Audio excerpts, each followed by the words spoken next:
Continuando a nossa revisão, então agora a gente vai ver o Teorema de Tales, tá? Que é aquela parte de segmentos proporcionais, enfim. Mas o que eu quero frisar mesmo é o Teorema de Tales com vocês, que está nas páginas 60 a 63, tá? Então, quando a gente tem um feixe de retas paralelas, que é isso aqui, ó, cortado por duas transversais, tá? A gente pode fazer o seguinte: as medidas dos segmentos de uma das retas transversais são proporcionais às medidas dos correspondentes segmentos da outra, ou seja, sempre que nós tivermos retas paralelas cortadas por duas retas transversais, neste caso a reta RS, essas proporcionalidades são possíveis de serem montadas. A gente não vai montar tudo ao mesmo tempo. Tem que ver conforme o exercício, com o interesse, com a informação que a gente está buscando, tá?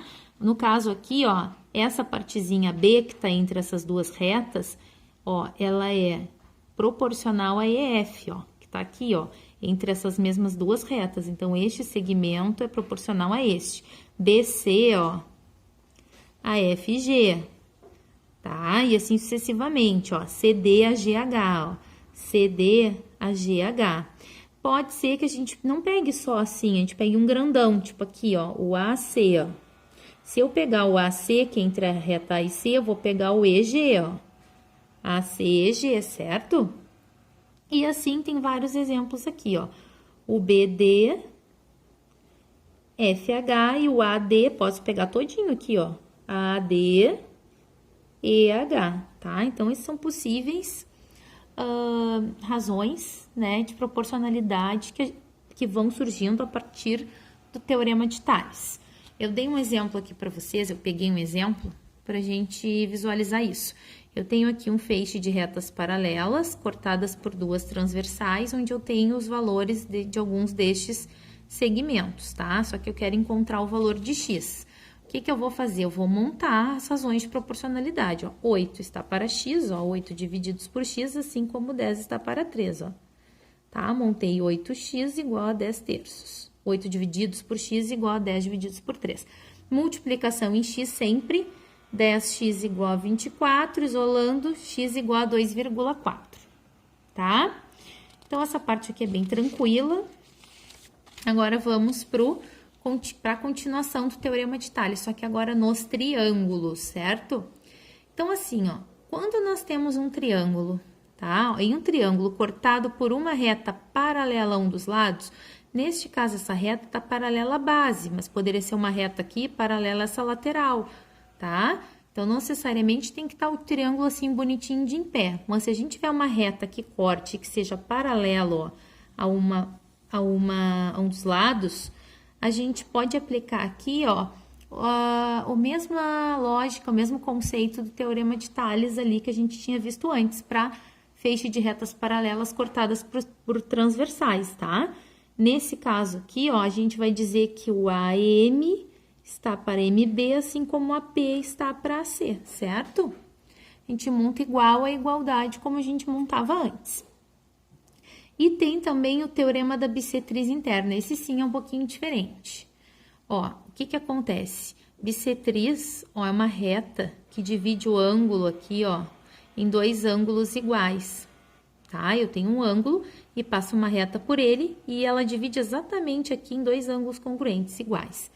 Quando isso acontecer, a gente pode usar essa relação aqui, ó, que seria AB está para C, certo? Assim como BD está para DC, ó, eu posso usar o valor que está aqui dividido pelo valor que está aqui, igual ao valor que está aqui, dividido pelo valor que está aqui. Eu vou mostrar aqui dois exemplos para vocês conseguirem compreender isso de uma forma melhor, tá? Primeiro exemplo do triângulo, Tales nos triângulos. Eu quero encontrar x, então eu vou fazer 8/5 igual a x divididos por 8, ó, mesma coisa que a gente fazia antes, tá? Não tem problema, por quê? Porque eu tenho retas paralelas cortadas por duas transversais. Resolvo em x, 5x igual a 64, divido, vai dar 12,8.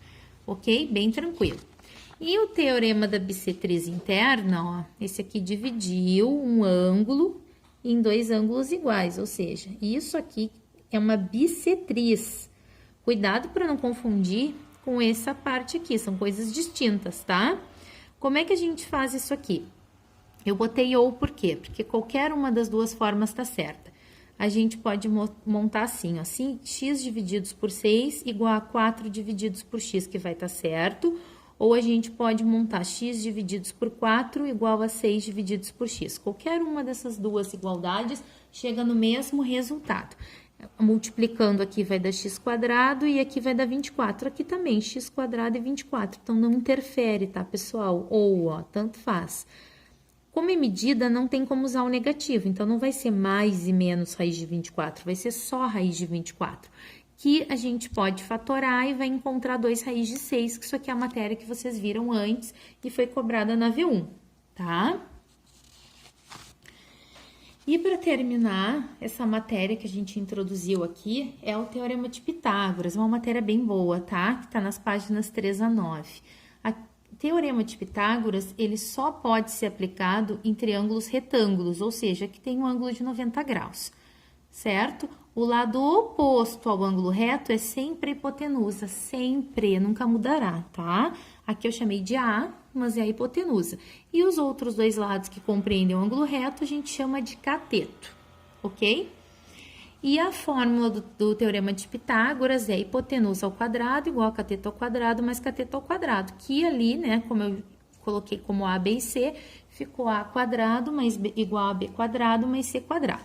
Aí eu coloquei em X, 24 e 18, alguns valores para vocês verem como que normalmente aparece nos exercícios. Nesse caso, eu quero achar a hipotenusa, então eu chamei de X, tá? Então, botando na fórmula, X quadrado igual a 18 quadrado mais 24 ao quadrado, resolvendo, né? A gente soma, dá 900, tira a raiz, dá 30. Medidas são sempre positivas, então, neste caso, não vai dar resultados negativos, tá? Sempre a gente vai achar o x aqui, hipotenusa? Não, às vezes vai ser o cateto e eu vou ter hipotenusa. Aí só tem que isolar direitinho o x, tá? Pessoal, é mais ou menos isso, é a revisão da teoria, tá? Eu falei de forma rápida e simplificada. Deem mais uma olhadinha, né?